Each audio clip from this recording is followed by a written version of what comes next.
नमस्कार, सगरमाथा टेलिभिजनको प्रस्तुति कार्यक्रम प्रश्न समयमा यहाँलाई स्वागत छ। म सुनिल दाहाल। फागुन 21 को निर्वाचन जति नजिकै छ त्यति नै उम्मेदवारहरू मैदानमा पेचिलो ढंगले आफू निकट र आफू अन्तर्गतको मत निकाल्ने प्रयास गरिरहेका छन् र आफू अनुकूलको मत निकाल्ने प्रयासमा उम्मेदवारहरूको आफ्ना खालका एजेन्डा छन्। फागुन 21 को निर्वाचन विशेष परिस्थिति र विशेष परिवेशमा तोकिएको निर्वाचन हो। 23 र 24 गतेको जेएनजी विद्रोह पछाडि सुशीला कार्की नेतृत्वको सरकार बन्यो र विशेष परिवेशमा मुलुक पुग्यो। विशेष परिवेश र परिस्थितिमा मुलुक पुगिसके पछाडि अबको फागुन 21 को निर्वाचन पछाडि बन्ने संसद कस्तो हुनुपर्छ भन्ने बहस पनि चलिरहेको छ। फागुन 21 पछाडिको संसद कस्तो हुनुपर्छ? नियमित संसद होइन र विशेष प्रकारको संसद हुनुपर्छ र मुलुकको सुशासन कायम गर्न सक्नुपर्छ, भ्रष्टाचारको अन्त्य हुन सक्नुपर्छ र जति व्यथितिहरू छन् यो मुलुकमा 34 वर्ष 33 वटा काण्ड जुन खालको भाष्य स्थापित गरिएको छ त्यसको पनि अन्त्य हुनुपर्छ भन्न आम मानिसहरूले यतिखेर त्यो खालको मतदाताले उम्मेदवारहरूसँग त्यो खालको माग गरिएका छन्। यसपटकको निर्वाचनमा धेरै अनुहारहरू पनि मैदानमा देखिएका छन् र विशेष गरी पात्र र एजेन्डा विशेष महत्त्वका साथ मतदाताले खोजिरहेका छन्। पात्र कस्ता आउँछन् र एजेन्डा कस्ता हुन्छन् भन्ने विषयले पहिलो प्राथमिकता पाइरहेको छ। फागुन 21 को निर्वाचनमा वैकल्पिक शक्ति र नयाँ शक्तिहरू भनिएका पार्टीका उम्मेदवारहरू पनि मैदानमा छन् र तिनीहरू पुराना राजनीतिक दलहरूको लागि प्रतिस्पर्धी बनेका छन् र यसपटकको निर्वाचनको अनुमान यसै गर्न सकिँदैन। यो निर्वाचन कस्तो हुनेछ, निर्वाचनको परिणाम कस्तो आउँछ, किनकि कांग्रेस एमाले र राष्ट्रिय स्वतन्त्र पार्टीले भावी प्रधानमन्त्री नै तोकेर मत मागिरहेको छ। त्यसकारण यसपटकको निर्वाचनलाई विशेष निर्वाचन बनिएको छ। नेपाली कांग्रेस विशेष महाधिवेशनबाट नयाँ नेतृत्व गगन थापाको नेतृत्वमा कांग्रेस मैदानमा झरेको छ र गगन थापालाई भावी प्रधानमन्त्रीको रूपमा पनि प्रस्तुत गरेको छ भने नेकपा एमाले केपी ओली र राष्ट्रिय स्वतन्त्र पार्टीले बालेन्द्र शाहलाई अगाडि सारेको छ। आज हामी विशेष गरी प्रतिस्पर्धीहरूको कस्ता पात्र र उनीहरूको एजेन्डा र किन मत दिने र यसपटकको मतले के दिन्छ मुलुकलाई त्यसमा बढी केन्द्रित हुन्छौँ भने समग्र यो निर्वाचनको पनि टिप्पणी र विश्लेषण गर्नेछौँ। आजको यो छलफलमा मसँग सहभागी हुनुहुन्छ नेकपा एमालेको तर्फबाट सिन्धुपाल्चोक 2 का प्रत्यक्ष तर्फका उम्मेदवार शेरबहादुर तामाङ उहाँ आउँदै हुनुहुन्छ। त्यसैगरी नेपाली कांग्रेसको तर्फबाट काठमाडौँ 7 का प्रत्यक्ष तर्फका उम्मेदवार युवा नेता प्रमोद हरि गोरागाई र त्यसैगरी यहाँलाई स्वागत छ प्रमोद सर। धन्यवाद। त्यसैगरी आजको यो छलफलमा मसँग सहभागी हुनुहुन्छ राजनीतिक विश्लेषक काल विक्रम थापा, यहाँलाई पनि स्वागत छ। यहाँहरू दुवैजनालाई म स्वागत गर्छु। अहिले भने म गोरागाईज्यूबाट कार्यक्रम प्रारम्भ गर्छु। गोरागाईज्यू, तपाईँ काठमाडौँ 7 मा यसपटक मैदानमा हुनुहुन्छ होइन? हजुर। तपाईको सायद यो पहिलो अनुभव निर्वाचनको हो। कस्तो छ? उत्साहित छ। घर दैलो पुगिरहनु भएको छ? साथीहरूसँग औपचारिक अनौपचारिक छलफलहरू चलिरहेका। मतदाताले के भनिरहेछन् कांग्रेसको उम्मेदवारलाई? उत्साहित हुनुहुन्छ। प्रतिक्रिया अहिलेका मतदाता सामान्य प्रकृतिका छैनन्। उनीहरूले ठाउँको ठाउँ उम्मेदवारसँग सवाल जवाफ गरिरहेका छन्, किनकि हामीले सामाजिक सञ्जालमा प्रशस्त देखेका छौँ। के दिन्छन् प्रतिक्रिया? किन मत दिने भनेर सोध्दैनन्? अब विशेष त क्षेत्र नम्बर 7 को सन्दर्भमा कुरा गर्दा हामीले पछिल्लो 2 पटक गठबन्धनको नाममा प्रत्यक्षतर्फ रूपमा मत हाल्न पाएनौँ।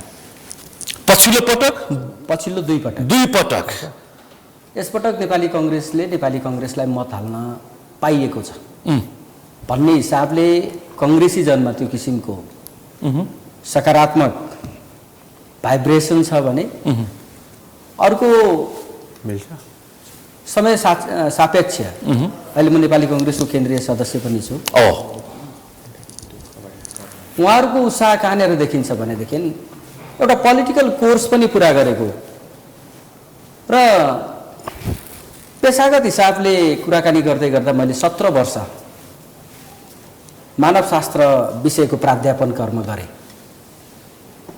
कहिलेकाहीँ यसो गीत सङ्गीत पनि रचना गर्ने मान्छे मन त्यतै कतै भुलेछु प्रिय भन्ने गीत म प्रमोद हरि गुरागाईले नै रचना गरेको, प्रमोद खरेलले गाएको। तपाईँ साहित्यमा पनि चाख राख्नुहुन्छ? हाम्रो त अनि तपाईँ प्राध्यापक पनि उपसभापति विश्वप्रकाश शर्माले सङ्गीत पनि गरेको हो। अलि फ्लेक्सिबल क्यारेक्टरकै छस् त, नरमै मिजाजको होस्, हामी तँलाई माया गर्छौँ भनेर अग्रजहरूले भनिराख्नु भएको छ, युवाहरूले साथ दिइराख्नु भएको छ। तसर्थ मैले पोजिटिभ भाइब्रेसन फिल गरेको छु, महसुस गरेको छु। भनेपछि यसपटक काठमाडौँ 7मा राष्ट्रिय स्वतन्त्र पार्टीको घन्टी कसरी बजिरहेछ? किनकि तपाईँको सिधा प्रतिस्पर्धा त्यहाँ देखिँदैछ। होइन, यस्तो हो, हेर्नुहोस्, अन्य दलहरूबाट लड्नु भएको साथीहरू पनि अनि एउटा पोलिटिकल कोर्स पुरा गरेर आउनुभएको साथीहरू हुनुहुन्छ। उहाँहरूका प्रति मेरो उच्च सम्मान छ, अत्यन्तै उच्च सम्मान छ। र मैले एउटा वाक्यांश प्रयोग गर्ने गरेको छु। नेपाली कङ्ग्रेसको केन्द्रीय सदस्यको हिसाबले हामीले विगतका दिनहरूमा सम्पूर्ण कर्म राम्रो गर्यौँ भनेर दावा म गरिरहेको छैन। केही कमजोरी हामीबाट पनि भयो, त्यसलाई नुहाइधुवाइ गर्ने प्रयासमा, कोसिसमा अहिले पनि हामी निरन्तर अगाडि बढिराखेका छौँ।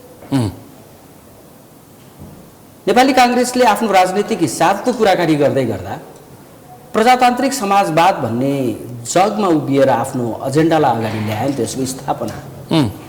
एमालेको सन्दर्भमा कुराकानी गर्दै गर्दा जब जनताको बहुदलीय जनवाद भन्यो, मनमोहन मदन भण्डारीको पार्टी भनिन्छ, होइन?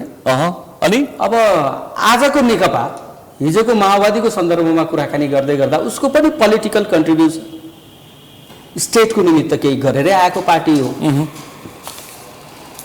अब यो निर्वाचनको क्रममा ज्यादा चर्किएर बोल्नुको म चाहिँ धेरै अर्थ राख्दिनँ। हेर्नुहोस्, मलाई त्यतातिर लाग्दैन। Do not produce sound pollution but provide political solution. हामीले यही नै भनेका छौँ, पोलिटिक्स इज नट पिकनिक। राजनीति वनभोज होइन। त्यसकारण बालन शाहले भाषणै नगरिकन मत मागिरहेछन् त। तारै हात लाउँदैमा, यतै औँला उठाउँदैमा, उतै औँला उठाउँदैमा जिम्मेवारी पुरा हुँदैन। म अलिअलि प्रदीप गिरीको पनि फ्यान, उहाँलाई फलो गर्छु। म मित्रहरूलाई भन्न चाहन्छु, प्रष्टसँग भन्न चाहन्छु, राजनीति गर्ने भन्दा पनि थेग्ने विषय हो। थेग्ने योग्यता निर्माण होस्, शुभकामना छ। भनेपछि प्रमोद हरि कुराकाई, प्रकाश श्रेष्ठ, बसन्त प्रसाद मानन्दर, लालकुमार लामा, गणेश पराजुली, अरू पनि उम्मेदवार यी पात्र देखिएका यी पात्रको पृथकता के छ त? कहाँ उभ्याउन चाहनुहुन्छ? मेरो विषय मैले बोल्ने कुरा भयो। पृथकता त आम नागरिकले, मतदाताले छुट्याउने विषय हो नि। त्यसै त्यो फागुन 21 गते छुट्याउँछ। एउटा चिज तपाईँले यहाँनिर प्रश्न गरिसके पछाडि भन्नुहोस् त, नेपाली काङ्ग्रेस पार्टीले स्थानीय तहमा निर्वाचित भएको कुनै पनि व्यक्तिलाई टिकट दिएको छैन। नेपाली काङ्ग्रेस पार्टीले प्रदेश सभामा सदस्य भएका कुनै पनि साथीलाई टिकट दिएको छैन।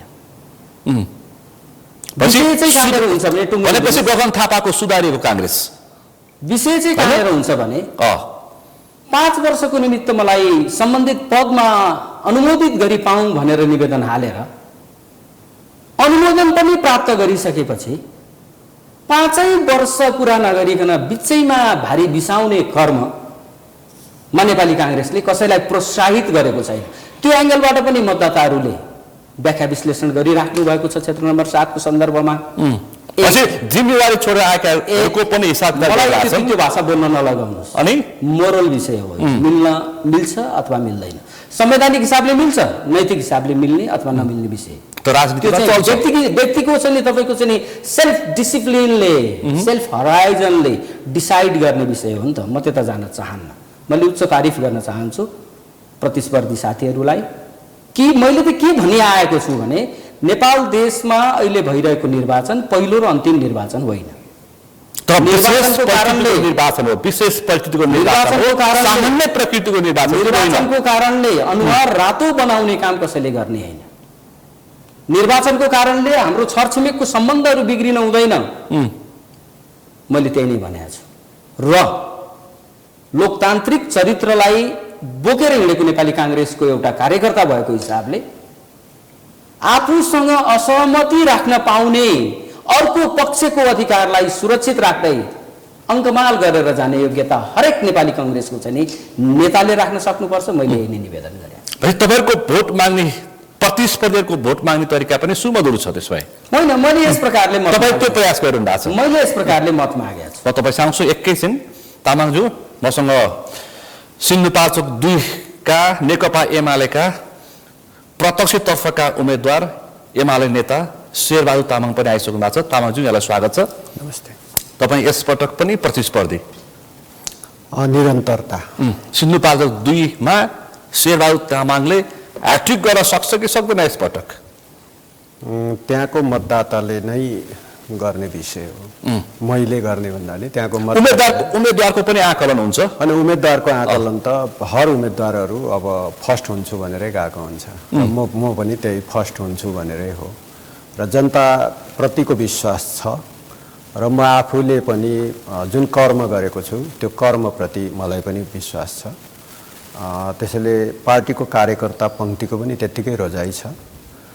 त्यसो भएको हुनाले यसपटक फेरि पनि सिन्धुपाल्चोक 2 का जनताले नेकपा एमालेका उम्मेदवारलाई विजयी गराउनेछन् र कतिपय मतका आकलनहरू छ तपाईँले भन्नुभयो जस्तै। प्रतिस्पर्धी भइसके पछाडि हिसाब किताब उम्मेदवारले गर्छ। त्यो त हुन्छ, स्वाभाविक हो। त्यो स्वाभाविक छ, हुन्छ नि, त्यो स्वाभाविक। यसपटकको गठबन्धनको चपेटामा तपाईँ पर्नु भएको छैन। अघिल्लो पटक गठबन्धनको चपेटा यसपटक गठबन्धन छैन, एकल प्रतिस्पर्धा छ हैन? हो, त्यति बेला एकदमै ठुलो महागठबन्धन थियो। म एक्लै थिएँ फिल्डमा।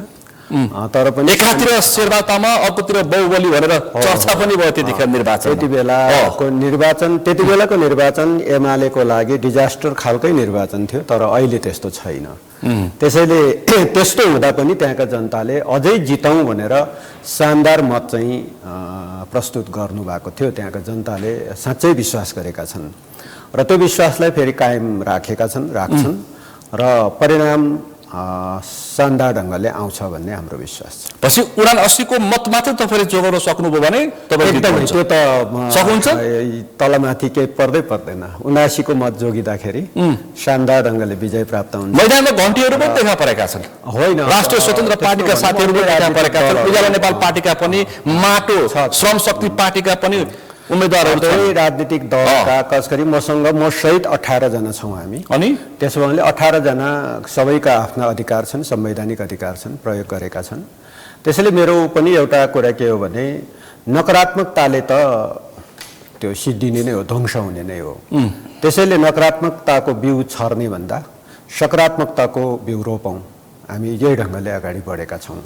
त्यसो हुँदाखेरि मलाई लाग्छ ती सबै अब प्रतिस्पर्धी साथीहरू आफ्नो ठाउँमा कसका के विशेषता होलान्, कसका के विशेषता होलान्, जनताले नै जजमेन्ट गर्ने हो। र जहाँसम्म मेरो आफ्नो सवाल छ, त्यहाँको जनतालाई, त्यहाँको निर्वाचन क्षेत्रलाई मेरो एक हिसाबले भन्दा मेरो मन्दिर हो। त्यो मन्दिरमा जनता, जिउँदो जाग्दो जनता, भगवान रूपी जनता बस्छन् र उनीहरूसँग त्यो जनताको पाउमा म सधैँ छु र सधैँ त्यहाँका जनताले मलाई शिरमा चाहिँ आशीर्वाद दिएका। तपाईँ जित्दा पनि जनतासँगै, हार्दा पनि जनतासँगै। तर एक थरी मान्छेले सामाजिक सञ्जालमा म कमेन्ट पनि हेर्छु, केपी ओलीको बोलीले अलिकति हामीलाई, शेरबहादुर तामाङ त मान्छे राम्रै हो, तर केपीको बोलीले गर्दाखेरि हामीलाई अलिकति इरिटेट भइरहेछ पनि भन्नेहरू छन्। फेरि तपाईँको चुनाव प्रचारको तलको कमेन्ट मैले हेरेको होइन, यस्तो हुन्छ राजनीतिमा 100% त खोजिँदैन नि। 100% नहुने भएर हामी प्रतिस्पर्धी चुनावमा अलग अलग दल भएर लडिरहेछौँ। 100% कहाँ हुन्छ त? 100% हुँदैन, होइन? आफ्नै पार्टीभित्रै 100% बोलीले शेरबहादुरलाई मैदानमा 100% नभएरै अस्ति नेपाली काङ्ग्रेसको विशेष महाधिवेशन भयो, एउटा पक्ष विशेष महाधिवेशन होइन भनेर बसेको थियो, होइन र? आफ्नै पार्टीभित्र त हो भन्दा बाध्य भइसक्यो। अनि कोही साथीहरू अब त्यस्तो दृष्टिकोण राख्नेहरू त हुन सक्छन्, तर पनि उहाँहरूलाई मेरो विनम्र आग्रह के हो भने खास गरी दृष्टिकोणसँग सम्बन्धित विषय हो, मुलुकको समृद्धिको अगुवाई गर्ने विषय हो र अब यो मुलुकलाई एकदम एकताबद्ध इन्टिग्रिटी कायम राख्ने कि अथवा अरू अन्यतर्फ मोड्ने भन्ने कुराको डिसिजन तिनै मतदाताहरूले गर्ने भएको हुनाले हाम्रो त त्यति हो, आग्रह हो, विनम्र आग्रह हो, कसैप्रति रिस राग राखेर होइन।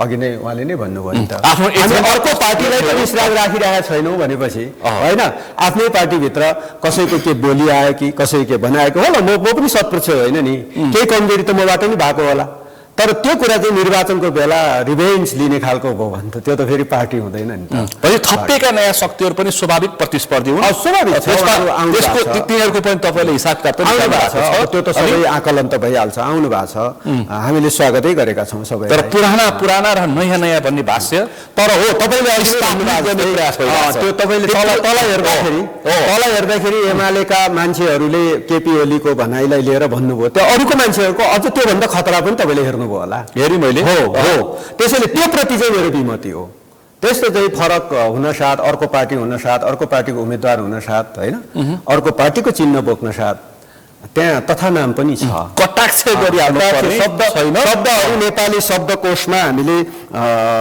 इन जेनरल फ्यामिलीमा प्रयोग नगरिने शब्दहरू त्यहाँ धेरै छन् त्यसले त्यस्तो चाहिँ नहोस् भन्ने मेरो चाहिँ पछि गाली गलोच होइन यसपटकको निर्वाचन विशेष निर्वाचन सभ्य निर्वाचन र सभ्य मतदानको प्रयास गरौँ हो त्यसको प्रयत्न हो हाम्रो र सभ्य होस् भन्ने हाम्रो प्रयत्न हो तर पनि सामाजिक सञ्जालका भित्ताहरू हेर्दाखेरि असभ्यता छ र त्यो सकेसम्म निर्वाचनसम्म कम होस् भन्ने हाम्रो आग्रह हो र कोही साथीहरूलाई त्यस्तो लागेको छ एजेन्डा मार्फत छलफल गरौँ यसरी उभिएर हामी एजेन्डामा छलफल गरौँला सक्छौँ होइन त्यसो भएको हुनाले नेपाली समाजलाई जति धेरै तपाईँले सकारात्मकता बाँड्दै जानुहुन्छ ग्लोरिफिकेसन के को गर्ने भन्ने हो नि त ग्लोरिफिकेसन तपाईँले नकारात्मकताको गर्यो भने त नकारात्मकै भएर जान्छ होइन त्यसैले चाहिँ म त होपको ग्लोरिफाई गरौँ भन्छ तपाईँ विश्वास गर्नुहुन्छ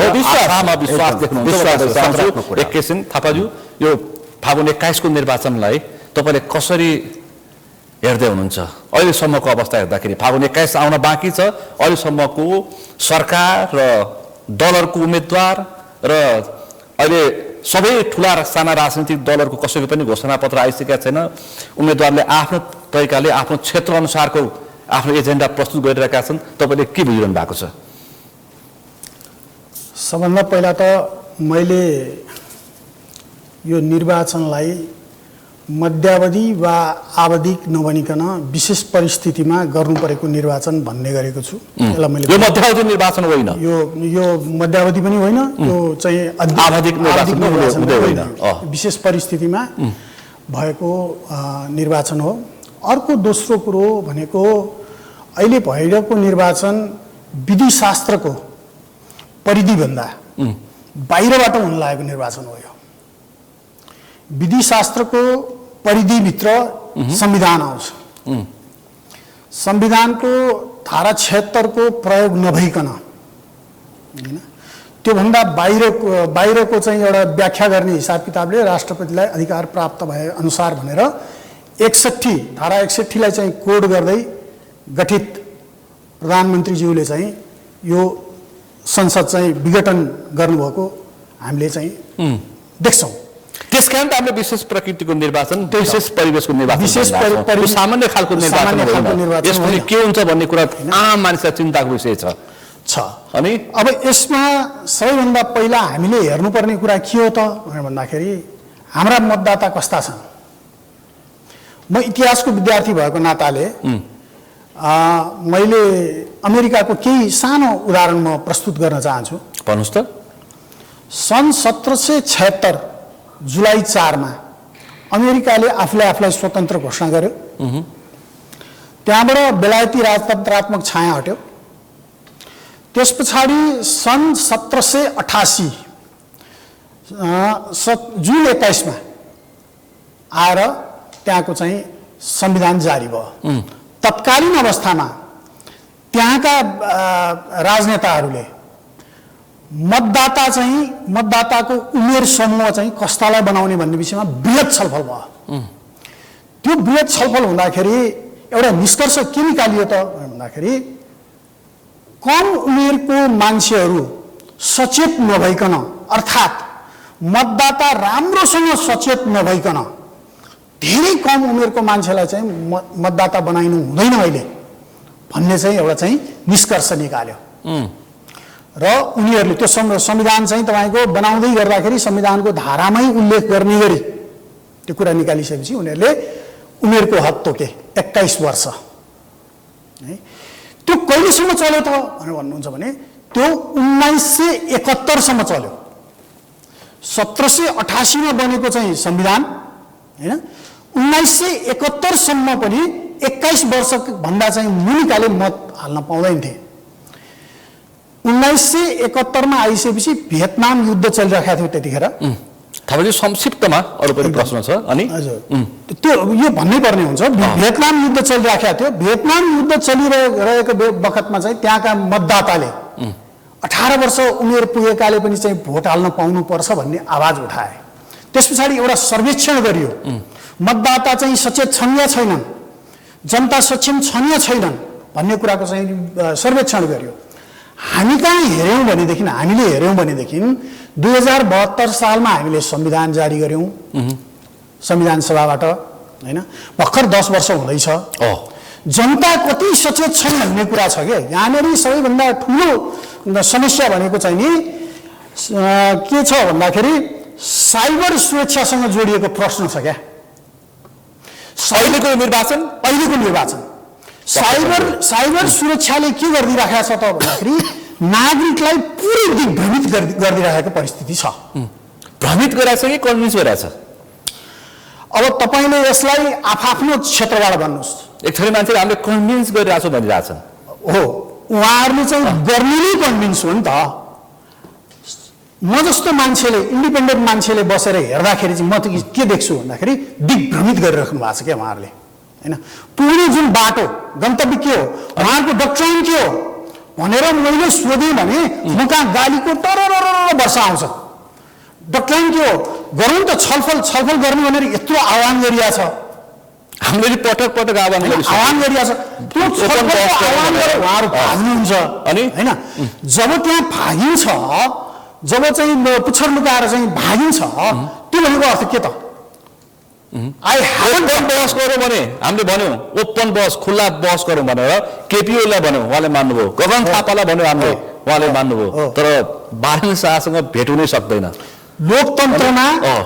लोकतन्त्रमा इभन प्रचण्डले सबै बहस गर्न तयार छु भने सबैले भन्नुभएको छ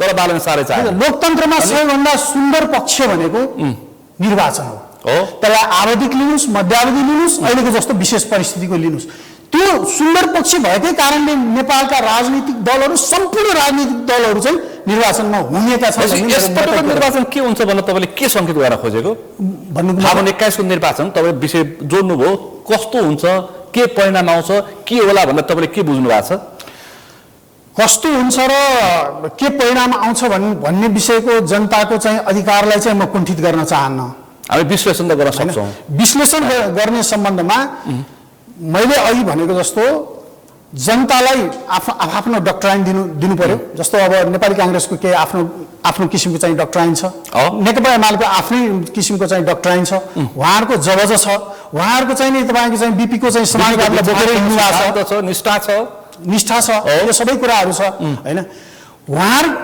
अन्य पार्टीहरू लोकतन्त्रमा त पार्टीहरू उहाँहरू पनि जितेर आउनुपर्छ रुल पनि हुनुपर्छ तर राष्ट्रिय स्वतन्त्र पार्टीले सुशासन भन्छ भनेर भएर सुशासन भन्छ सुशासनलाई पाता कसेर जेलमा पुर्याउने भन्छ कुन प्रकारको सुशासन हो के हो त्यसको चाहिँ मैले पटक सोध्ने गर्छु कतिचोटि भनौँ यो डक्ट्राइन भन्ने शब्द हो मैले कतिचोटि उल्लेख गरौँ हैन डक्ट्राइन के हो उहाँहरूको स्पष्ट हुनु पर्यो नि ल भोलि चाहिँ उहाँले चाहिँ जितेर जानु पर्यो उहाँहरू चाहिँ नेकपा एमाले पनि आएन नेपाली कांग्रेस पनि आएन 72 को संघीय संविधान अनुसार संघीय लोकतान्त्रिक गणतान्त्रिक संविधान अनुसार सुशासनको राज्य गर्ने भनिरहेछन् उनीहरूले हामीले पढेको यति हो सबैले भन्ने त्यही हो हिटलरले पनि चाहिँ गरेनन् पुराना दलले गरेन अब नयाँ युवा र वैकल्पिक गर्ने भन्छ हिटलरले पनि सुशासन गर्छु भनेरै चाहिँ सत्तामा पुग्या हुन् अनि तपाईको जेलेन्स्की पनि सुशासन गर्छु भनेरै सत्तामा पुग्या हुन् देशलाई कुन स्थितिमा पुर्याए त्यो हामीले हेर्नुपर्छ नेपाली जनताले राम्रोसँग हेर्नुपर्छ त्यो कुरालाई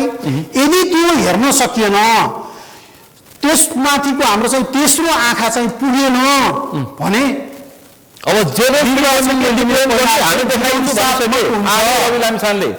जेलेन्स्की नबन अब जेलेन्स्की हुन्छ कि लिक्वाइन को बन्छ हामी देखाइन्छौँ फागुन 21 पछि हेर्नु भनेर चितवनमा रवि लामिछाने भने यही हो दिग्भ्रमित भनेको मैले भनेको दिग्भ्रमित तपाईले बोलेको प्वाइन्ट हो गर्छन् कि गर्छन् कि बिचरा के भन्ने आशमा चाहिँ सोझा जनता मैले अपेक्षा त नि मत भनेको म तपाईसँग आउँछु एकैछिन थाहा पाउँछु। धन्यवाद।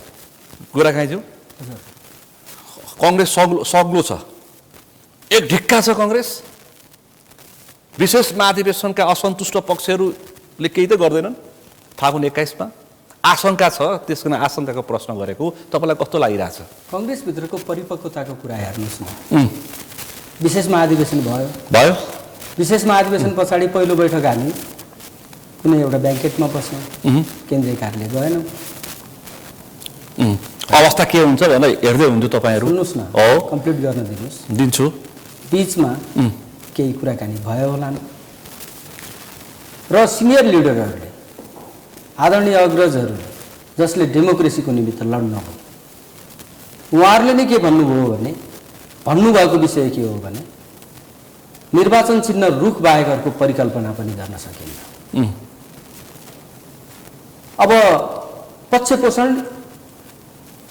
तत्त पात्र यता हुन् किन भनिराख्नु होइन। पार्टी सभापति गगन कुमार थापाकै सिग्नेचरमा मेची महाकाली 165वटा निर्वाचनमा लडेका पात्रहरू हेर्नुहोस् न, सङ्केत तीबाट हुन्छ। क्लियर कुरा यहाँनिर गरेर जानुपर्ने कुरा के छ भने अग्रजहरूको काङ्ग्रेसका प्रतिको अत्यन्तै ठुलो प्रेम, उत्तिकै प्रेम छ अहिले आएको नेतृत्वको पनि, र अहिलेको नेतृत्वको अत्यन्तै ठुलो सुझबुझको कारणले गर्दाखेरि कङ्ग्रेस अहिले अत्यन्तै एक ढिक्का फर्ममा अगाडि बढेको भन्ने कुरा त बागी विद्रोहको कुरा कहीँ सुन्नु भएको छ र तपाईँले? सुनिरहेको छु। कहाँनिर सुन्नु? प्रकाश मानसिंहदेखि कृष्ण प्रसाद सिटौला हिजो मात्रै दीपक खड्कासँग कुराकानी गरेको थिएँ। प्राविधिक रूपमा मात्रै मैले गगन थापालाई सभापति मानेको, विषय अदालतमा छ भन्नुभयो। हो त, अब राजनीतिक विषय त्यति त उहाँले बोल्न पाउने उहाँको राइट्स पनि भयो। अनि तर एक्सनले के भनिराख्यो? एउटा या दुईटा मुद्दा छ भन्नुभएको छ उहाँले। एक्सनले के भनिराखेको छ, कर्मले के भनिराखेको छ? यहाँ त कर्म बोल्नुपर्छ नि। कर्मले काहीँनिर बागी विद्रोह छैन। तपाईँसँग आग्रह गर्न चाहन्छु, भन्नुहोस् त। हाम्रो समस्या नै यहीँनिर हो। अघि न हाम्रो थापाज्यूले पनि भन्नुभयो, नकारात्मक कुरा सामाजिक सञ्जालबाट राखिदिँदै गर्दाखेरि त्यसले लिने माइलेज, सल्युसनको कुरा सामाजिक सञ्जालमा राख्दै गर्दाखेरि त्यसले लिने माइलेज। तीनजना पात्रको नाम लिएर उनीहरूको अभिव्यक्ति राखिने मैले साभार गर्ने, त्यति नबन्देको भए तपाईँहरूको यसपटकको निर्वाचनमा गगन थापा सभापति भएर आएपछि पनि कुनै खालको असन्तुष्टि देखेन। अन्तर्घात हुँदैन, कङ्ग्रेस एक ढिक्का रहेछ है भन्थेँ मैले। लामो इतिहास बोकेर अनि राज्यको शान्ति स्थापना गर्ने कर्महरूमा प्रमुख भूमिका खेल्नु भएको नेताहरू लिएका नामहरूमा व्यक्तिको नाम भन्नुहोस् भनेर मलाई नसोध्नु होला। त्यो जिम्मेवारी बोकेर आएका नेताहरू जिम्मेवार तरिकाले अगाडि बढिराख्नु भएको छ। यहाँ सजिलो के छ भने नि हाम्रो सोसाइटीको सबैभन्दा समस्या कहाँनिर भयो भने नि शेरबहादुर जीको तारिफ गर्नको निमित्त मसँग अलि ठुलो कलेजो चाहिन्छ क्या। त्यसै गरी उहाँले मेरो तारिफ गर्नलाई पनि अलि ठुलो कलेजो चाहिन्छ। नकारात्मक कुरा गरिदिँदै गर्दाखेरि त्यसको बिकाउ। तर शेरबहादुर देउवाले गगनको नेतृत्वको कङ्ग्रेसलाई बहुमत ल्याउँ भनेर आजसम्म 2 शब्द प्रयोग गर्नु भएको छैन। विषय त्यहाँ पनि छ नि त। तपाईँको पक्षमा मत माग्नु पर्थ्यो, प्रकाश मान्नु तपाईँको पक्षमा उभिएर मत माग्नु पर्थ्यो। मतदाता त्यो पनि भनिरहेछन्, तपाईँसँग हिँड्ने कार्यकर्ताले के भनिरहेछन्, प्रकाश दाइ आउनु भएन भनिरहेछन्। यो त यथार्थ हो नि। इन्ट्रेस्टिङ कुरा भनौँ। लु भन्नुहोस्। अनि म एउटा दृष्टान्त मात्र पेश गरेको। लु भन्नुहोस् त। टिकट लिइसके पछाडि, मनोनयन दर्ता गरिसके पछाडि साक्षीबारी म आफै गएको छु, एक्लै होइन। जेन्जी मुभमेन्टमा आफ्नो छोरा गुमाएको धीरज श्रेष्ठ, समानुपाती हुनुहुन्छ नारायण श्रेष्ठ र हाम्रो अभिभावक कमला राज भण्डारीलाई सँगै हामी तिनैजना गएर आदरणीय प्रकाशमान दाईको हातबाट निर्वाचनको क्रमको स्टार्टिङ गर्नुभन्दा अगाडि खादामाला र मिठाई खाएर निक्लिएको मान्छे म हुँ। त्यही कारणले गर्दाखेरि हेर्नुहोस्, यो इतिहास बनेका विषयहरूमा यो कोट्याइदिने कर्म गर्ने, कहाँनिरबाट हेर्ने भन्ने विषय। सामाजिक सञ्जालमा हेर्नुहोस् न, मेरै फेसबुक वालमा गएर हेरे हुन्छ नि, तसर्थ हिलो छ्याप्ने काम नगरौँ। सन्दर्भ चाहिँ कहाँनिर हो भने अहिलेको यो विषम परिस्थितिमा निर्वाचनको प्रक्रियामा यो फ्याट यो चाहिँ नि तपाईँको चाहिँ नि के भन्छ इँटाको चाङ लगाए जस्तो राजनीतिमा त्यस्तो हुँदैन।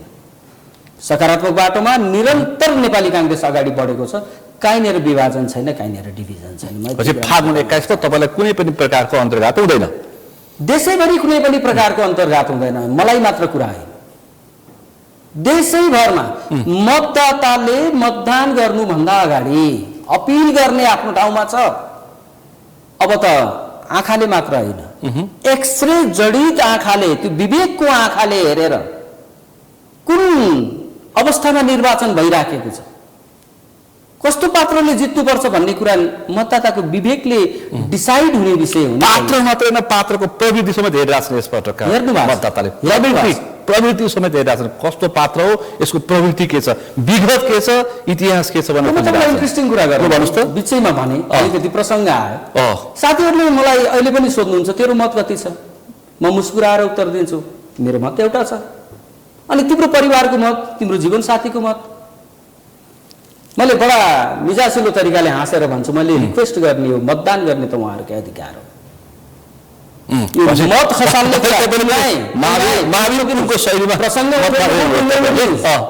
मत हाल्ने विषय, इलेक्ट्रिसिटी जेनेरेट गर्नको निमित्त पाइपबाट पानी खसालेर टर्बाइन घुमाए जस्तो कोहीसँग पनि त्यत्रो वर्तमानको अवस्थामा छैन। 21औं शताब्दी हो नि। अझै पनि मानिसहरूले मासु भात, अझै पनि मानिसहरूले सुन्दा सामान्य लाग्न सक्छ, मासु भात, पेट्रोल तेल र पैसामा मतदाता चलन चल्तीको भाषा भयो। हेर्नुहोस् काठमाडौँमा अहिलेको सोसाइटी त्यो छैन, काठमाडौँमा नचल्ला, यो चलन चल्तीको भाषा हो। कुनै पनि सोसाइटीमा चल्दैन भने, कुनै पनि सोसाइटीमा चल्दैन, यो चलन चल्तीको भाषा भयो। हेर्नुहोस् यो लेभलको कुरा भएन। र काठमाडौँको सन्दर्भमा कुराकानी गर्ने हो भनेदेखि त यो काठमाडौँ त डेमोक्र्याटहरूको ठाउँ हो। तर वामपन्थीहरूको पनि सुन्नुहोस् न, वर्चस्व डेमोक्रेसीलाई एक्सेप्ट गरेर आइसकेपछि जित्नु भएको, वैकल्पिकहरूले पनि जितेको ठाउँ हो। डेमोक्रेसीलाई एक्सेप्ट गरेर आइसकेपछि जिते हो नि। सम्झिनुहोस् त, हरिबोल भट्टराईलाई सम्झिनुहोस् त एकपटक, तीर्थराम डङ्गोललाई सम्झिनुहोस् त एकपटक। इनडिरेक्टली पञ्चायतलाई चाहिँ नि कुरी कुरी भन्यो नि, कुनै एउटा पात्र जिताएर तिम्रो पञ्चायतभित्र यस्तै मान्छे चाहिँ ठिक हुन्छ भनेर म आज उहाँको नाम लिन चाहन्न। म लिन्छु नानी मैया दाहाल सक्नु भएको छ। त्यही कारणले गर्दाखेरि हेर्नुहोस् यो मतदाताको विवेकमाथि राइट जा लेफ्ट जा कसैले इन्डिकेट गरेर अथवा कसैले चाहिँ रिमोट कन्ट्रोलबाट भन्ने प्रश्न र त्यो किसिमको कन्सेप्ट भने नै अलिक क्लासिकल भयो भने मलाई लाग्छ। मलाई माफ गरिदिनु। तर एक थरी मान्छेलाई त्यो चिन्ता पनि छ, फेरि एक थरी मान्छेलाई त्यो चिन्ता छ। एक थरीमा एक काठमाडौँमा सायद कम हुँदै गयो होला, बाहिर काठमाडौँ बाहिर त्यो चिन्ता र त्यो समस्या अझै पनि कायम छ, अझै पनि कायम छ। अहिले भी मोर देन आई क्यान से यो साहित्यमा चल्छ, राजनीतिमा चल्दैन। चलिरहेछ। आउँछु तपाईँसँग। तामाङज्यू, तपाईँ अस्तिको गएको महाधिवेशनमा केपी ओलीको पक्षमा उभिनु भयो होइन? ईश्वर पक्षले तपाईँलाई दुःख दिन्छ कि फागुन 21 मा केही समस्या दिन्छ कि? भोट त हाल्ला, प्रचारमा हिँड्छ कि हिँड्दैन भन्ने मेरो प्रश्न हो। अब मैले त्यसैले अघि नै भने तपाईँलाई 100% त काहीँ पनि छैन। त्यसैले हाम्रो पार्टीभित्र पनि महाधिवेशन हुँदाखेरि दुईटा पक्ष भएर दुईटा नेताहरू अध्यक्षको क्यान्डिडेट हुनुभयो। स्वाभाविक रूपमा हामीले केपी ओलीलाई नै अध्यक्ष बनाएर जानुपर्छ भन्ने पक्षमा थियौँ र त्यही अनुसार परिणाम पनि आयो। र त्यो त सान्दर्भिक उम्मेदवारको पक्षमा लागेन, हेर्दा मुद्दा मामिला अनेक चिज छ। अर्थात् अभिभावक, घरको अभिभावकले सही दिएको छ कि अलि भाइ छोराहरूले केटाकेटीले अलिकति दुःखै दिएछ, अलिकति तलमाथि गरेछ भने ठिकै छ त अहिलेलाई भनेर सही दिएको स्थिति देखिन्छ। तर हाम्रो त त्यो परिणाम सबै स्वीकार गरेर होइन, जे महाधिवेशनबाट जे फैसला आयो त्यो फैसलालाई बोकेर हामी त अगाडि बढिसक्यौँ। त्यसो भएको हुनाले हो महाधिवेशनहरूमा पाइन्छ नि त म फलानलाई समर्थन गर्छु अथवा फलानलाई समर्थन गर्छु, तपाईँहरू कोही पनि होइन म पनि हो नि त, मै हुँ भन्न पनि त पाइयो नि त महाधिवेशनमा।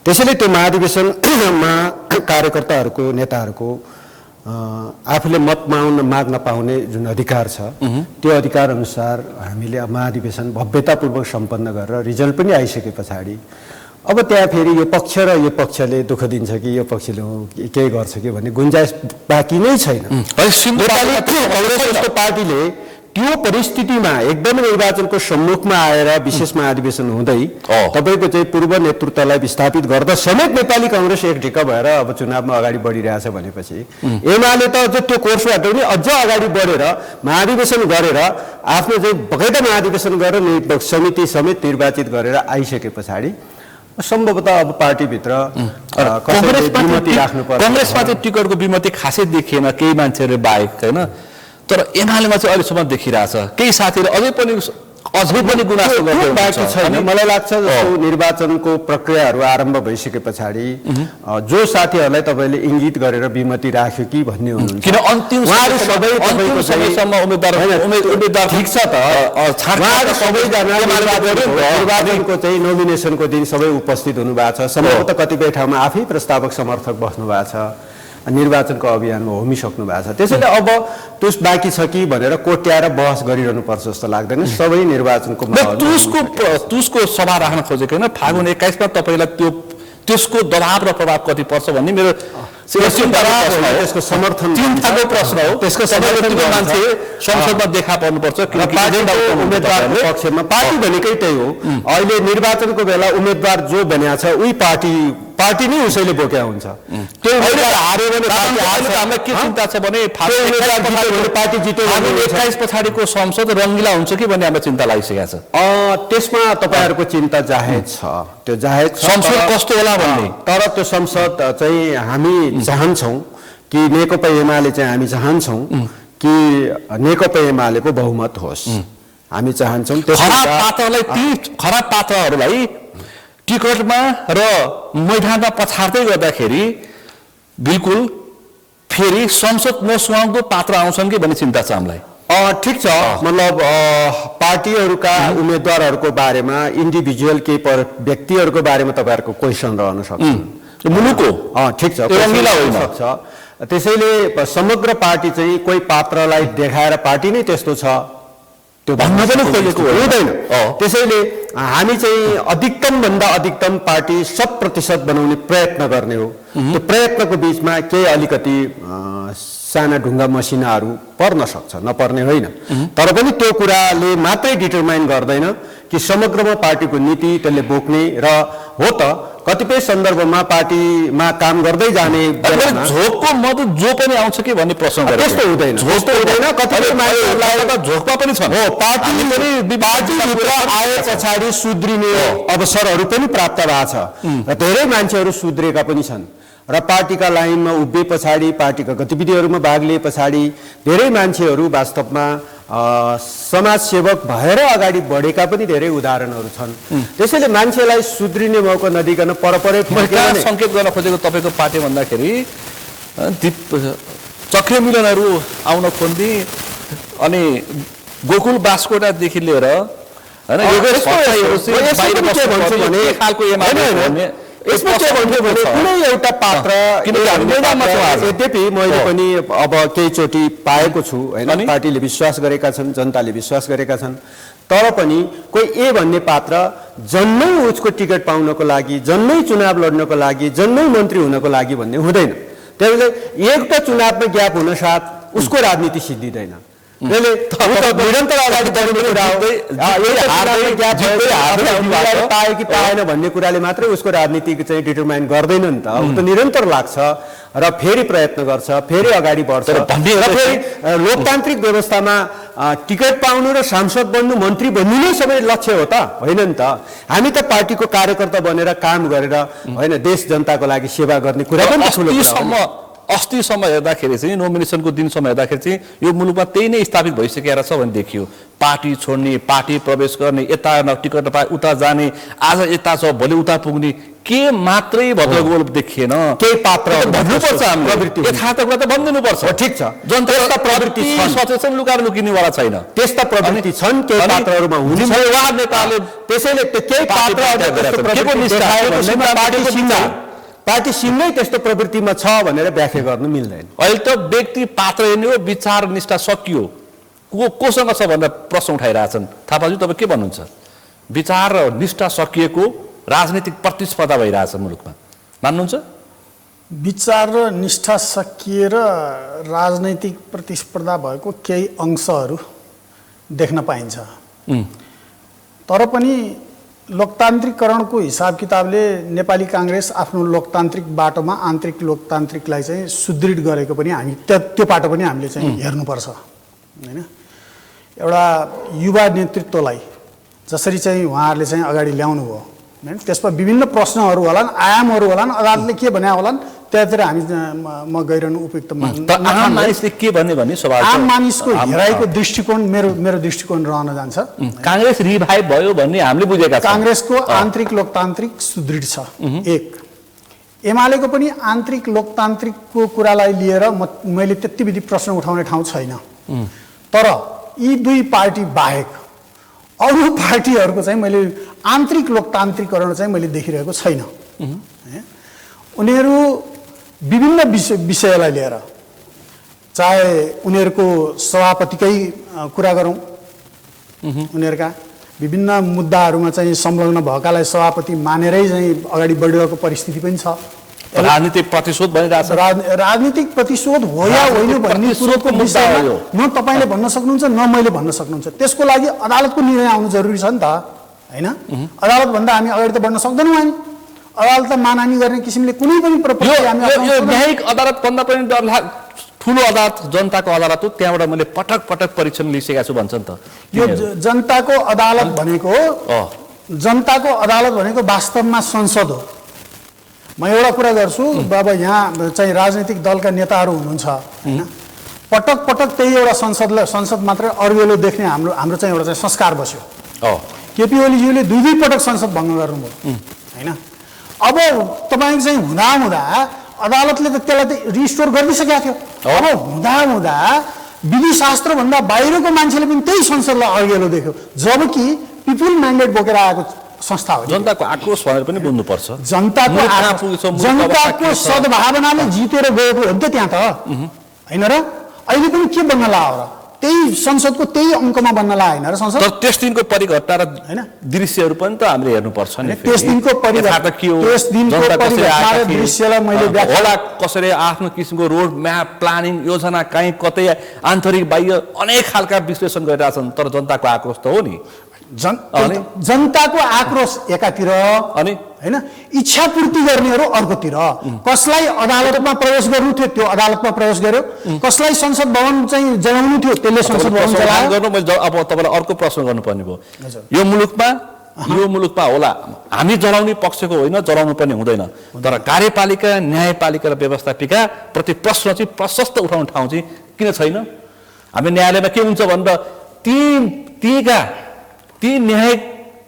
तीका वकिलहरू कति महिनासम्म न्यायालयमा के भयो भनेर आन्दोलित भए। त्यसो हो भने व्यवस्थापिकामा कुलिङ अफ पिरियडमा के भयो भनेर के भयो तपाईँ हामीलाई थाहा छ। सरकार के भयो? 32 सिटको म्याजिक अङ्क भनेर यो मुलुकमा मजाक लिँदै काम भएन। ठिक छ, जनता आक्रोश प्रश्न यदि उठेको छ भने हामीले के चाहेको हो त? हामीले त्यही संसदबाट चाहिँ आखिर समाधान त त्यही संसदभित्रबाट चाह्यौँ नि त। नयाँ मेजोरिटी आउने भयो, विशेष परिस्थितिमा नयाँ मेजोरिटीका साथ को छिर्नुहुन्छ भित्र छिर्नुहुन्छ। अहिले त्यो एजेन्डा दिनु पर्दैन। यो 32 सिटले चाहिँ तपाईँको चाहिँ गएर चाहिँ रुल्ड गरिराख्यो, गभर्मेन्टमा फर्म गरिराख्यो। अब यो सिस्टमले भएन। अब हामी चाहिँ प्रत्यक्ष कार्यकारी राष्ट्रपतीय प्रणालीमा जानु पर्यो भनेर ती नयाँहरूले एजेन्डा दिनु पर्दैन। अनि हामी सुशासन गर्छौँ भनेर भन्ने हाइज्याक भयो, पुरानै एजेन्डा पनि हाइज्याक भयो, आन्दोलन पनि हाइज्याक भयो भनेर तिनै पुस्ताले भनिरहेछन् नि, त्यही जेएनजी पुस्ताले भनिरहेछन्। यदि हाइज्याक भएको छ भनेदेखि हामी पुरानै उसमा चाहिँ आउनुपर्छ। खैर केही परिवर्तन होला कि आशा गरौँ। गोरागाईज्यू, तपाईँको फागुन 21 को निर्वाचन जित्ने एजेन्डा चाहिँ के छ? तपाईँको पार्टीको घोषणापत्र त आउन बाँकी नै छ। 7 नम्बर काठमाडौँ 7 का लागि तपाईँलाई काठमाडौँ 7 पासीले किन मत दिने फागुन 21 गते? स्थानीय एजेन्डा खोजी, त्यो पनि चासो विषय छ। अब यो संसदको निर्वाचन स्थानीय एजेन्डा रमाइलो छ क्या, खोज्छन् जनताले के गर्ने? ओपन कुरा गरौँ, यो वडा अध्यक्षको निर्वाचन भइरहेछ छैन। कुनै पनि मान्छे प्रतिनिधि सभाको सदस्य किन हुने भन्दै गर्दा त नीति बनाउने ठाउँको बहसको निमित्त होला नि। हो, सभामुख महोदय 39वटा कानुन बन्न अझ पनि बाँकी रह्यो सभामुख महोदय भन्नको निमित्त होला नि। एउटा कुनै मान्छे अर्थमन्त्री भइसकेपछि अमुक व्यक्तिको कुरा गरौँ, त्यहाँ चाहिँ विकास निर्माणको चाहिँ खोलो बग्ने, पैसाको भकारी बग्ने। सभामुख महोदय यो बन्द हुनुपर्छ भूगोलको आकारका हिसाबले र जनसङ्ख्याको हिसाबको आधारले चित हुनुपर्छ सभामुख महोदय, पहुँचको हिसाबले होइन, मन्त्रीको हिसाबले होइन भन्नको निमित्त होला नि त। म तपाईँसँग निवेदन गर्न चाहन्छु, आम दर्शकलाई भनिदिनुहोस् तपाईँका निवेदन गर्न के चाहन्छु भने म मेरो आमाको गर्भबाट च्याहा गरेर जन्मिँदै गर्दा नेपाली काङ्ग्रेस हुन्छु भनेर जन्मिएको मान्छे होइन। सङ्गतले भएँ, पढेर भएँ, कसरी भएँ। हामी जन्मिँदै गर्दाखेरि पनि नेपाली भएर जन्मिएको, आजको दिनमा पनि नेपाली भएर बाँच्ने र मर्दै गर्दाखेरि पनि नेपाली भएर मर्नुपर्छ भन्ने त्यो भाइब्रेसन हामी कहाँ समस्या के भयो भने म मानवशास्त्रको विद्यार्थी पनि भएको कारणले गर्दा 59 किसिमको जनजाति फ्याफुल्ला भन्दै गर्दा जुन मजा आउँछ, झोर्ले भन्दै गर्दा फेरि जुन मजा आउँछ, भगवान शरण भन्दै गर्दा फेरि जुन मजा आउँछ, यो हाम्रा चाहिँ डिफ्रेन्ट आइडेन्टिटिजहरूलाई जोगाएर राख्ने र नेपाली समाजको सम्बन्ध चाहिँ कस्तो सम्बन्ध हो भने यो नरियलको जटा जस्तो हो। अघि नै मैले एक ठाउँमा बोल्ने क्रममा भने एउटा विशेष दिनमा पशुपतिनाथमा गौतम बुद्धले लगाएको क्राउन लगाएर राख्ने समाज हो नि यो। ती अलि मास्तिर मनोकामना जाँदै गर्दाखेरि हिन्दूहरूको आराध्य देवी मनोकामना पुग्दै गर्दा एउटा जनजाति मगर चाहिँ त्यहाँको चाहिँ पुरेत भएर बस्ने समाज हो नि त। यहाँ त पहिला लिङ्गको कुरा गर्ने, जातको कुरा गर्ने, भूगोलको कुरा गर्ने, के को कुरा गर्ने अनि अन्तिममा नेपालीको कुरा गर्ने, जिम्मेवारी वहन गर्ने मेरुदण्डको खोजी, जवाफदेही समाजको मानसिकता विकासित त्यसरी हुन थालेछ। जवाफदेही कर्मको खोजी, यसले चाहिँ नेगेटिभ कल्चर चाहिँ यङ जेनेरेसनमा ट्रान्सफर गर्दैन भन्ने एउटा विश्वास मैले भनेको छु। हेर्नुहोस्, तपाईँसँग कुराकानी गर्ने भएपछि मैले अलिकति त्यो क्षेत्रको मत हामीले चाहिँ मत लिएका थियौँ। उहाँले के भन्नुभएको छ भन्दाखेरि काठमाडौँ 7 का मतदाताले चुनावपछि नफर्किने, भोलिका तपाईँका मतदाता तिनै हुन्, तिनीहरूले बोलेका कुराहरू मैले टिपेर लिएर आएको हुँ। आश्वासन बाँड्ने तर काम नगर्ने, निराशा दिने मात्रै उम्मेदवार भए र जित्ती पनि त्यस्तै भयो, हार्ने पनि त्यस्तै भयो भनेर प्रति प्रश्न गर्नुभएको छ। एउटा कार्यमा चिया खाँदै गर्दाखेरि मलाई साथीहरूले भन्नुभयो तेरो विकास निर्माण आदि इत्यादि यस्तो उचित बस्नु, म ठेगिएर बसेँ, सुनेर बसेँ। हो अब म बोलौँ भने बोल्नुहोस् भन्नु। खर्बौँ रुपियाँभन्दा मास्तिरको चाहिँ नि हाम्रा सम्पत्तिहरू जलेर नष्ट भएका छन्। पहिलो बनाउनु पर्ने काम त त्यहाँनिर होला नि। हाम्रो बजेटको आकार कस्तो, हामीसँग कति मौजुदा रकम छ, हामी कहाँ लगानी गर्नुपर्ने अवस्थामा छौँ, अनि हाम्रो खाद्यान्न राख्ने ठाउँमा चाहिँ एक पाथी चामल पनि छैन। 200 मान्छेलाई पुलाउ खुवाउँछु भनेर म चाहिँ भन्छु। अझै पनि पानीको व्यवस्थापन, अझै पनि ढलको व्यवस्थापन, अझै पनि पिच बाटो काठमाडौँ 7 मा खोजिरहेको छ। अझै पनि रिङ रोडको त्यो कलङ्कीदेखि यो चाबेलसम्मको रिङ रोड कसले बनायो, के गर्यो गणेश पराजुले भन्न प्रति प्रश्न गरे। सुन्नुहोस् न, भोलि मतदान दिन तपाईँलाई नीति निर्माण तिनै हुन्। त्यही कारणले गर्दाखेरि हामी जिम्मेवार पोलिटिकल पार्टिजका साथीहरूले आग्रह के गर्नुपर्छ भने गर्न सक्ने कुरा गर्छु भन्ने हो, गर्ने हो। गर्न नसक्ने कुरा यस कारणले गर्दा गर्न सकिन्न है भनेर आजै बोल्ने हो। आश्वासन भकारीका भकारी दिने, कर्म मानामा पनि भएन, जितेपछि नफर्किने अनि कलङ्कीदेखि लिएर महाराजगञ्जको बाटोको विषयमा संसदमा एकचोटि नबोल्ने पहल त गर्नु पर्यो नि, गर्नु पर्यो। समाज चाहिँ यो अनि के मार्फत गर्नु, मैले अघि नै भने नि त, ठाउँमा गर्नु पर्यो। हेर्नुहोस् न, के मार्फत गर्नु पर्यो, मैले अघि नै भने नि, फलानु अर्थमन्त्री भयो त्यही कारणले गर्दाखेरि फलानु जिल्लाको विकास भयो, हाम्रो यही न तरिका। फलानु प्रधानमन्त्री हुनुभयो, अर्थमन्त्री हुनुभयो, त्यही कारणले गर्दा यसले यहाँ एकजना उम्मेदवारसँग कुराकानी गरेको थिएँ। पहिलोपल्ट मैले योजना लिएर आएँ, ठेक्का पनि लायो, आदि काम भयो, सरकार परिवर्तन भयो, त्यो आयोजनामा 0 पैसा आयो। अहिले मलाई गाली गरिरहेछन्, म भोट माग्न ठिक्क ठाउँमा आइपुग्यो, भोट माग्न जानै नसक्ने अवस्था मलाई पुऱ्याइदिए, म के गरौँ भन्नुहुन्छ एउटा चाहिँ आम सहमति गर्न सकिन्न संसदभित्र। हाम्रा अल्पकालीन आयोजना के हो, हाम्रा दीर्घकालीन आयोजना के हो, हाम्रो राष्ट्रिय महत्त्वको चाहिँ आयोजनाहरू के हो भन्ने कुरा त्यही पार्लियामेन्टभित्र बसेर जुनसुकै गभर्मेन्ट आए पनि यो कुरालाई कन्टिन्युएसन गरेर जाने भन्ने शपथ खाएर नजाने। आज ठ्याक्कै तपाईँको एजेन्डा भनेको नीति निर्माण तहबाट मुलुक बनाउने हो, गर्ने नै त्यही हो नि। बिजुली पानी बत्ती सडक त्यहाँको अवस्था ढल्ने खोजिरहेछन्, त्यसलाई चाहिँ कसरी सम्बोधन? डिसिजन कहाँ मार्फत गर्ने हो भने त्यो नीति मार्फत गर्ने हो, कार्यान्वयन कहाँ मार्फत गर्ने हो भने त्यो नीति मार्फत गर्ने हो। यो त सामान्य विषय छैन नि। 7वटा प्रदेश त्यो चाहिँ तपाईँलाई जिम्मा दिए जनतालाई बुझाउनुहोस्।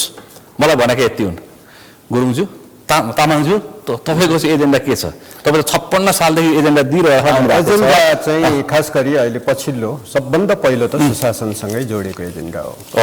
र मैले आफू कानुन मन्त्री हुँदै गर्दा एउटा एजेन्डा अगाडि बढाएको थिएँ, सार्वजनिक पदमा बस्नेहरूको सबैको सम्पत्ति विवरण सार्वजनिक गर्ने कानुन। त्यो सबैले अन्त्य गर्छु यसो गर्छु थुन्छु के पनि लाग्दैन, के पनि हुँदैन। त्यसैले यो कानुन जरुरी छ। त्यस पछाडि सबै पारदर्शी हुन्छ। लोकतन्त्रमा पारदर्शिता चाहियो नि त, त्यसले सबै पारदर्शी हुन्छ। को कति पानीमा छन् ट्याक्कै छुट्टिए 46 साल यताको सबै पनि गरौँ, आम नागरिक अब अहिले वर्तमान भएकाहरूको हरेक वर्ष अपडेट गरौँ, सार्वजनिक गर्ने कानुन बनाइदिउँ। अब अस्ति भदौ 23-24 पछाडि बनेका मन्त्रीज्यूहरू बन्नुभयो, आफ्नो सार्वजनिक पनि गर्नु भएन। मन्त्रीमण्डलमा सार्वजनिक नगर्ने सहमति कायम गर्नुभयो, त्यसपछि मन्त्री भएर निस्किनु भयो, चुनावमा प्रतिस्पर्धा गर्नु भएन। अनि सुशासनको के परिकल्पना गर्ने? त्यसो भएको हुनाले मेरो सुशासनको एजेन्डा 3टा कुरा के छ? सार्वजनिक पदमा बस्नेहरूको सम्पत्ति विवरण सार्वजनिक गर्ने, त्योसँगै जोडेर 48 साल यताका सबैको सम्पत्ति छानबिन गर्नको लागि पहल प्रयत्न गर्ने। कोही मान्लान् नमान्लान् तर आफ्नो प्रतिबद्धता चाहिँ के हो भने त्यसको लागि लड्ने, संसदमा पार्लियामेन्टमा आवाज उठाउने, पहिलो कुरा। दोस्रो कुरा, सबै सरकारी खरिदहरूमा ठुला खरिदहरूमा कमिसन छ। कमिसन अहिलेसम्म व्यक्तिको खातामा जान्छन्, लुकी अब डिभेस्टरवालाहरूले खान्छन्, कोबलले खान्छन् थाहा छैन। तर कमिसन कानुनको लागि पहल प्रयत्न गर्ने। म कानुन मन्त्री हुँदै गर्दा ड्राफ्ट गर्ने अनुमति दिइसकेका थिएँ, मैले समिति बनाइसकेका थिएँ, अन्तर्राष्ट्रिय प्र्याक्टिस पनि छ। कमिसन कानुन बनाउनको लागि पार्लियामेन्टमा आवाज उठाउँछु, लड्छु, भिड्छु, अनसन बस्छु, के गर्छु, पार्लियामेन्टमा ठोक्नुपर्ने सबै ठोक्छु। कोबलले मलाई साथ दिन्छ दिँदैन, उहाँ पनि आउनुभयो भने उहाँले साथ सम्मानित मान्छे होइन, नेपाली कङ्ग्रेस हामी सम्मानित, हामी सँगै लड्छौँ होइन। त्यसो भएको हुनाले यो चाहिन्छ। र यदि यसो गर्न सक्यौँ भने मेरो हिसाब छ, मैले हिजो कानुन मन्त्री हुँदै गर्दाखेरि पनि तथ्याङ्क निकालेको थिएँ, 70 देखि 80 अरब रुपियाँ राज्य कोषमा जम्मा हुन्छ।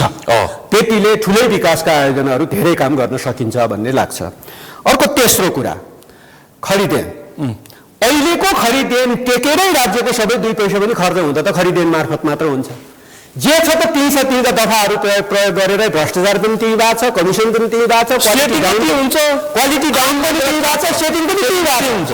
त्यस भएकोले त्यो कानुनको संशोधन बेगर कसैले सुशासन ल्याउँछु, भ्रष्टाचार अन्त गर्छु भनेर भाषण ठोक्छ। राति 12 बजे गलत कुरा, राति 12 बजे त्यो कार्य सर्छ भन्छ हो, टिभी बसेर 12 बजे। त्यसो भएको लागि कानुनै हो, हामी कानुनै बनाउन जाने हो। पहिलो कुरा कानुनै बनाउन जाने हो, कानुनकै लागि लड्ने हो र सुशासनको लागि गर्ने, यी 3टा कुरा हुन्।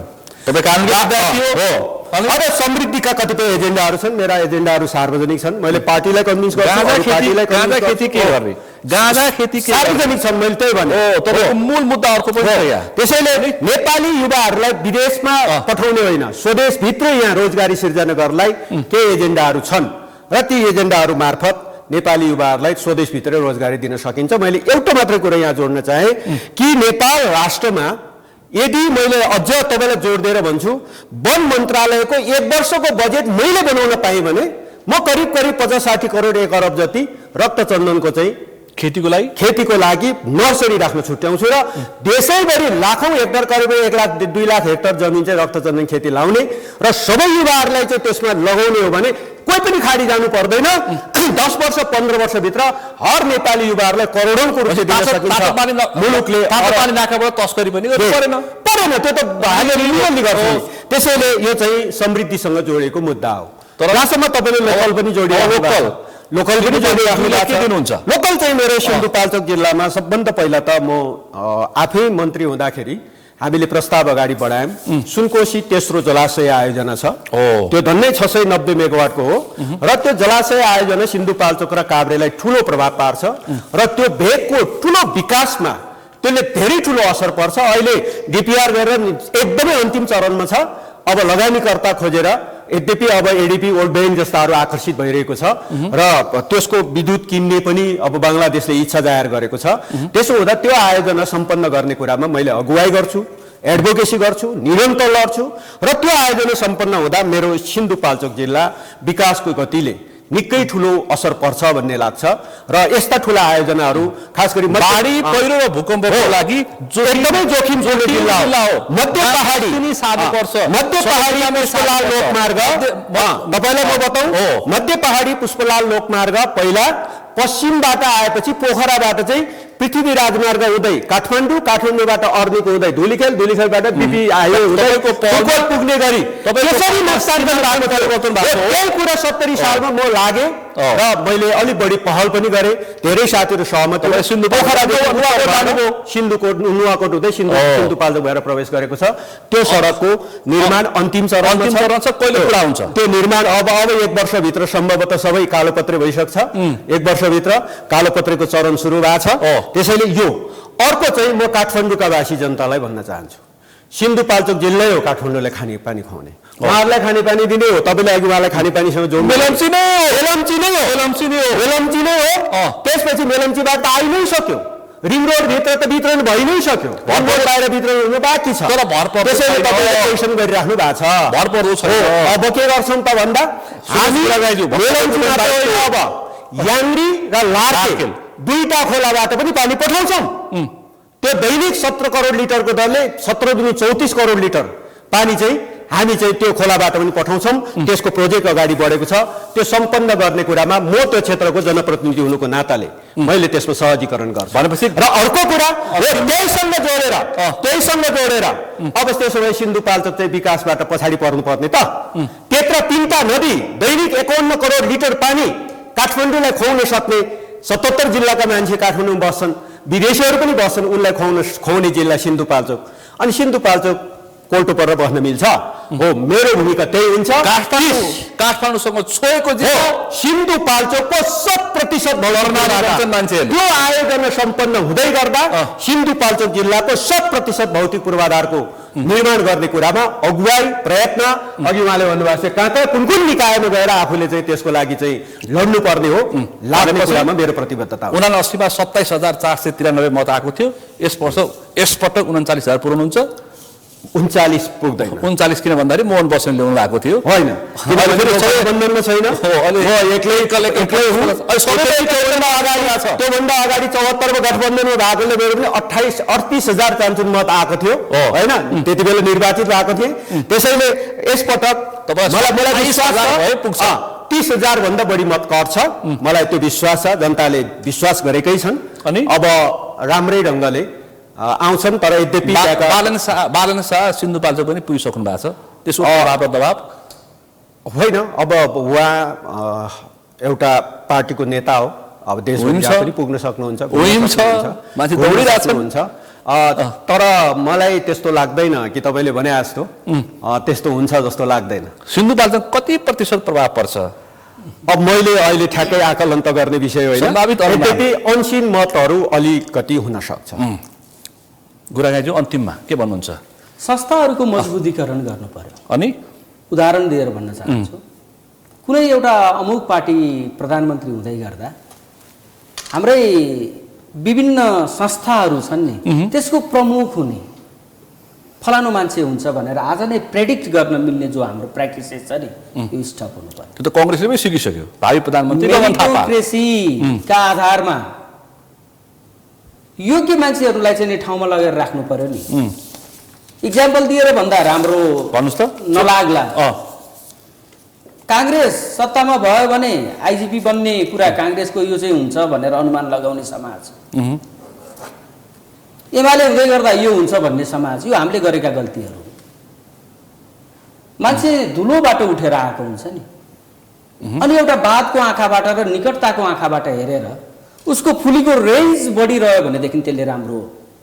यति अन्त्यमा दिँदैन गोर्खाको अन्तिममा सम्पूर्ण सेक्टरमा यति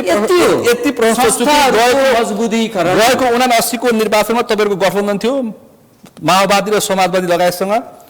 मानुषेमी भट्टराईले 6063 मा मत प्राप्त गर्नुभएको थियो। एमालेको उम्मेद्वार श्याम कुमार घिमिरेले 6800 मत प्राप्त गर्नुभएको थियो। गणेश पराजुली जसले घन्टीले 8743 मत प्राप्त गर्नुभएको थियो। जित निकाल्न सक्नुहुन्छ कि सक्नुहुन्न यति अङ्कबाट? पहिलो पटक हामीलाई गाईमा भोट हाल्नलाई निर्देशित गरियो अनि दोस्रो पटक हामीलाई हँसियाथोडोमा भोट हाल्नको निम्ति रुखमा भोट हाल्नको लागि बिर्से कि क्या तपाईँका मतदाताले? अब मतदातालाई हुइप लाग्दैन के, कार्यकर्तालाई हुइप लाग्छ। हेर्नुहोस्, रुखमै भोट हाल्न नपाउने, रुखमै भोट हाल्न नपाउने भनिरहेको जुन अवस्था, र अहिले 10वटा वडामा 5वटा वडामा वडा अध्यक्ष नेपाली काङ्ग्रेसको तर्फबाट तपाईँ घन्टीको इपी सेन्टरमा हुनुहुन्छ, कति ख्याल गर्नु भएको छ भन्ने मेरो प्रश्न हो। प्रस्तावित साथीहरू वडा अध्यक्ष हुनुहुन्छ, उपप्रमुख नेपाली काङ्ग्रेसको मेरै निर्वाचन क्षेत्र भनौँ अब तारकेश्वर नगरपालिकाको उपप्रमुख मेरै निर्वाचन क्षेत्रमा हुनुहुन्छ। भलै मैले पब्लिकली के बोलेको छु भने काङ्ग्रेसको तर्फबाट टिकट लिएर नागरिकबाट अनुमोदित भइसकेपछि तपाईँ काङ्ग्रेसको मात्र होइन है, सबैको काम आम नागरिकको मैले त्यो भनिराखेको छु। अब यो गणित हेर्दै गर्दाखेरि अब त्यो एन्जाइटी फ्रस्ट्रेसन, अब यो परम्परागत भाषा होला, अब मिल्छ मिल्दैन। म केटाकेटीमा क्यारिम बोर्ड पनि खेल्ने मान्छे, टङ्किलो प्राप्त गरेको हिजो मतदातालाई त हुइप लाग्दैन नि। यसपालि निर्वाचन चिन्ह रुख छ, डाइरेक्ट लक नेपाली काङ्ग्रेसको निर्वाचन प्राप्त 80 मा काङ्ग्रेसले रुखमा भोट हाल्न नपाएको झोकमा घन्टीला हाले, अहिले रुखमै फर्किन्छ भने गणितले पनि बताइराखेको छ। अनि 10वटा वडामा 5वटा वडा नेपाली काङ्ग्रेसले जितेको तथ्याङ्क मैले तपाईँलाई दिइहालेँ अनि होइन। अब प्रतिस्पर्धामा आउनु भएको प्रिय साथीहरू हुनुहुन्छ, कसैलाई केही भन्न चाहन्न व्यक्तिगत रूपमा। कोही अब 2 जना जति साथी चाहिँ ट्र्याक सुट लाउन पाऊँ भनेर निवेदन हाल्नुभयो, नागरिकले लगाऊ ट्र्याक सुट भनेर दिनुभयो। अलि अगाडि दौरा सुरुवाल देखिएपछि यसो प्रदेश सभातिरबाट राजीनामा गरेर ट्र्याक सुट माथि नै दौरा सुरुवाल लाएर आउनु भएको छ। कसरी अनुमोदित हुनु होला? अब काङ्ग्रेसको उम्मेदवार छन् त्यसबाट तपाईँले बसन्त मानन्दलाई भन्न खोजेको त मै भनिदिन्छु। उहाँले प्रदेश किन आउनुभयो मसँग तपाईँले भन्न खोजेको त्यही हो भन्छ। यसपल्ट रुखमा भोट हाल्नको लागि व्यक्तिगत रूपमा मैले बनाएको कुरा विवेकशील मतदाता अनि जवाफदेही नेतृत्व। हिजोको दिनको मतदाताको मत पनि विवेक थियो, आज पनि विवेक हुन्छ र भोलि पनि हुनेछ, टुङ्गाउन दिनुहोस्। जवाफदेही नेतृत्व भने चाहिँ के हो भने म यति समयको निमित्त यहाँ बसेर काम गर्न चाहन्छु। अघि नै भने नि प्रारम्भमा नेपाली काङ्ग्रेसले कुनै पनि पालिकाको प्रमुख भएको मान्छेलाई पनि टिकट दिएको छैन, प्रदेशको माननीय भएका साथीहरूलाई पनि टिकट दिएको छैन, अधिकांश सदस्य भएकोलाई पनि टिकट दिएको छैन। अधिकांश नयाँ अनुवादलाई दिएको छ, अलिअलि मिलाउन पर्ने बाहेक अधिकांश नयाँले टिकट पाएका छन्। 106 जना म जस्तो मान्छे जो पहिलो पटक प्रतिस्पर्धा गर्दैछौँ नि हामी 106 जना। त्यही कारणले गर्दाखेरि हामीले भन्यौं पुरानो भावनाको काङ्ग्रेस एक थरी काङ्ग्रेसहरू सुन्नुस्, यो 106 जना नयाँ अनुहारले कसरी जित्लान्, त्यसपछि विशेष महाधिवेशनको हिसाब किताब गरौँला भनेर बसिरहेका छन्। फागुन 21 पुरानो भावनाको काङ्ग्रेस सर्टकटमा टुङ्गाउँछु, टाइमको चाप म बुझ्द छु। हिजो गणेशमान सिंहले भन्नुभयो म होइन ऊ, म होइन प्रधानमन्त्री कृष्ण प्रसाद भट्टराई। आज हाम्रो पार्टीको नेता उपसभापति विश्वप्रकाश शर्माले भन्नुभएको छ म होइन ऊ, म होइन गगन कुमार थापा। त्यो पुरानो भावना नेपाली काङ्ग्रेसभित्र जागृत भइसक्यो। नवीन सम्भावना 106 जना मान्छे, 106 जना नेता साथीहरू, म जस्तो साथीहरू पहिलो पटक प्रतिस्पर्धा गर्दैछौँ। तसर्थ अब यो जन्मको हिसाबले नयाँ भन्ने हो नि म जान्दिनँ, कर्मको हिसाबले त निवेश जेएनजीको भावनालाई प्रतिनिधित्व गर्नुहुन्छ, सबैको भावना प्रतिनिधित्व गर्ने हो नि। मेरो घरभित्र पनि मेरो जेएनजी छोराछोरी छन्, सबैको भावना प्रतिनिधित्व गर्ने हो नि। ठुलो पार्टी भएर दाहिनेतिर एउटा पार्टीलाई, देब्रेतिर अर्को पार्टीलाई अङ्कमाल गरेर सिकाउने र सम्झाउने के हो भने by birth we are Nepali, then after another identity. अन्तिममा थाहा भयो तपाईँ के भन्नुहुन्छ समग्र फागुन 21 को निर्वाचनलाई? मैले दुईजना प्रत्याशी कुरा सुनिहाल्नुभयो? नेकपा एमालेका मित्रको पनि मैले सुने, काङ्ग्रेसका मित्रको पनि सुने होइन। उहाँहरूको एजेन्डा भनेको आफ्नो निर्वाचन क्षेत्रभित्र के गर्न सकिन्छ, धारा पानी बत्ती सत्ती रोड सोड आदि इत्यादिका कुरा भए। मेरो प्रिन्सिपलका कुराहरू हुन्छन्। यी सबै तथ्यहरू चाहिँ पुरा गर्नका लागि देशको शासकीय स्वरूप के हो भन्ने कुरा स्पष्ट धारणा लिएर जानुपर्छ उहाँहरूले भन्ने मलाई लाग्छ। एक। दोस्रो, शासकीय स्वरूप सँगसँगै व्यवस्थापिका संसदमा जाने सांसदहरू मन्त्री बन्न नपाउने भन्ने एउटा लिएर गइयो भनेदेखि उहाँहरूले भनेको जस्तो भ्रष्टाचार नियन्त्रण पनि होला हैन। कानुनै बनाएको आधारमा मात्र भ्रष्टाचार नियन्त्रण हुन्छ भन्ने मलाई लाग्दैन। फागुन 21 को संसदले गर्ला नि त। अब त्यो एजेन्डा लिएर जानु, एजेन्डा उहाँले एजेन्डा लिएर जानुहुन्छ। त्यसपछि प्रत्यक्ष निर्वाचित कार्यकारी राष्ट्रपति प्रणाली वा प्रदेशको संख्या अथवा कांग्रेसभित्रै हिन्दूको कुरा उठिएको छ, सबै कुराहरू चाहिँ लिएर गइयो भने जीले भने जस्तो चाहिँ तपाईँ चाहिँ भ्रष्टाचार पनि नियन्त्रण होला हैन। संसद बन्नलाई चाहिँ तपाईँ चाहिँ 6 करोडको प्याकेज खोल्ने भनेर उहाँकै एकजना नेताले चाहिँ खुलासा गरिदिनु भएको छ। हाम्रो नेपाली कांग्रेसको चाहिँ एकजना नेताले कोइराला राजेन्द्र बजगाईले कुरा उठाउनु भएको गरिदिनु भएको छ, अरूको नाम लिनु हैन। त्यत्रो पैसा खर्च गरेर संसदमा गएपछि पैसा रिटर्न उठाउनु त विशेष कांग्रेस हो, विशेष महाधिवेशन। त्यस कारणले गर्दाखेरि शासकीय स्वरूपमा परिवर्तन हुनु पर्यो। मुख्य एजेन्डा व्यवस्थापिकामा चाहिँ तपाईँ चाहिँ व्यापक चाहिँ त्यहाँ गइसकेपछि मन्त्री बन्न नपाउने व्यवस्था हुनु पर्यो। अनि यो जटिल ब्युरोक्रेसीलाई पनि तलाउने खालको संसदमा कानुन बन्नु पर्यो। त्यो कानुन भनेको तपाईँ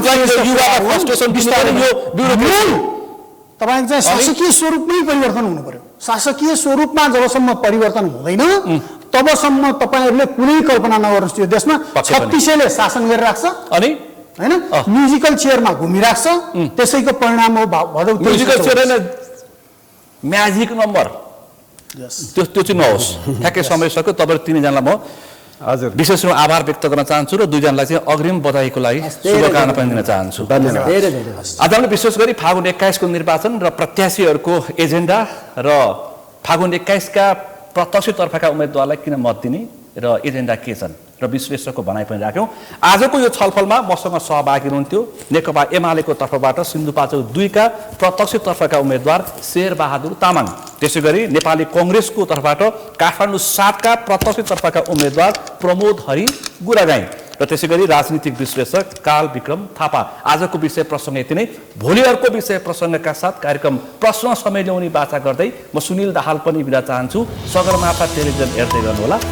नमस्कार।